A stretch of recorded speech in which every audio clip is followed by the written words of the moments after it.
biyaheng Bataan to Manila. Pagkakaliwa ka dyan, SCTEX po yan, diretso San Fernando, makakatipid ka po sa toll fee.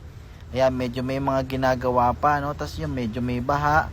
Tapos may mga tao dyan na nakatayo, nagbabantay dyan sa gilid. May event yata dyan sa may kanilang lugar. Ayan, Pampanga na po yan, yung, ayan, sila, oh. Yun, oh, medyo sira-sira na talaga yung kalsada. Tapos makikita nyo, ayun, oh, yung mga espalto, talagang pag tag-ulan, medyo nasisira talaga.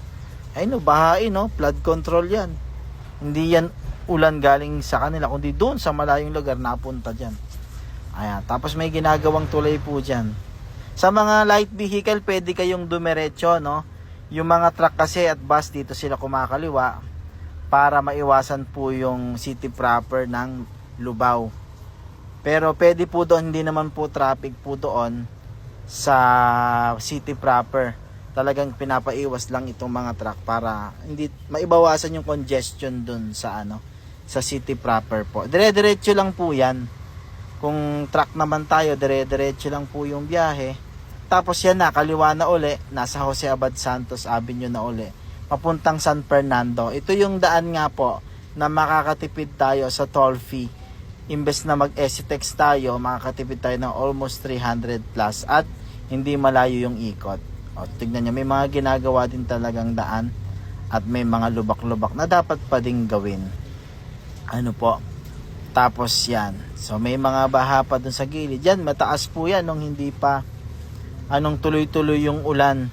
Sana nga tumigil na yung ulan eh. Ayun, so may mga traffic light talagang dalawa lang naman ang halos ang traffic light dyan.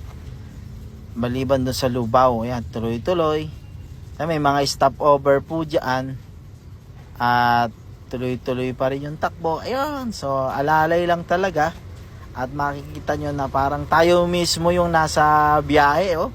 Ang ganda tingnan. Lalo na siguro kung maliwanag at maaraw, no? Pero iyan, maaliwalas na po yung panahon. Ito, San Fernando na ito. Bacolor. Malapit na sa San Fernando. Bacolor siya. Siyempre, konti na lang. Halos San Fernando na rin yan. Tapos, sa mga truck po, ayan, San Fernando. Sa mga truck, kakanan po dyan. Bawal po tayo dyan sa flyover. Pero pag vehicle na class 1, sa taas pwede po yan. Yan. Pangalawang flyover, pwede yung class 1. Sa mga truck and bus, sa baba talaga po ang daan. Tapos, ito na po yung sinasabi natin na San Fernando na toll gate, ayan, sa NLEX.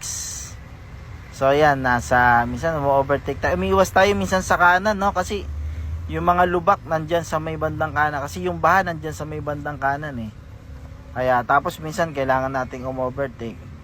Ayan, nakita ko dyan yung yung karatula na truck and bus. So yan, kaya tayo ay umo-overtake po dyan. So tuloy-tuloy lang. So ina-allowed naman yung truck sa second lane. Okay, ayan. So dyan na tayo sa Candaba Viaduct, pagitan ng San Simon to Polilan. And stay lang tayo sa right. Pagka may tiyempo maka-overtake, pwede tayong pupunta sa gitna. So umalis siya, yan. So stay on right, overtake, lipat sa kaliwa, balik sa kanan sa truck lane.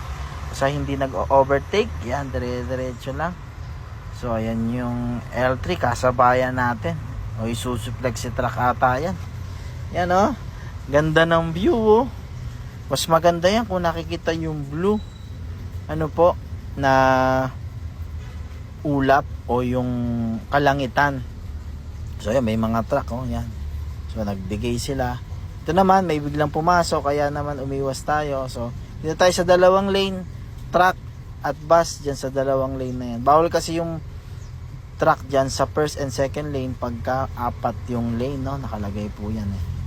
So yan, mayroong problema, lumipat tayo sa kabila. So yan, nakapasok na naman tayo. Go, go, go, go, go, go. Ang saya, tignan. Ayos! Ayan, no, truck lane. Sa may Marilao po yan eh. No. So yun, nakita ko yung signage nga po na allowed yung truck doon sa second lane. So lumipat po tayo at overtake. Nakalagay naman po yan sa taas, kung makikita po ninyo yun sa mga signage na yan. So yan, tuloy-tuloy lang. Ayan, so, ayun o. Yan, tuloy, may truck. At umo-overtake tayo sa mga nasa kanan, no? Ayan, so malapit na tayo sa Harbor Link. So kakanan tayo dyan kung pupunta tayo ng Espanya, pupunta ng Karuhatan, pupunta ka ng Malabon, pupunta ka ng Road 10, ayan. So pipiliin mo na lang po kung saan ka lalabas dyan. Sana po nag-enjoy kayo sa ating video, sa ating phone travel, kahit nandyan po sa video, no? Road and Machine Care, salamat po sa Diyos. So banggitin lang natin yung mga exit dito.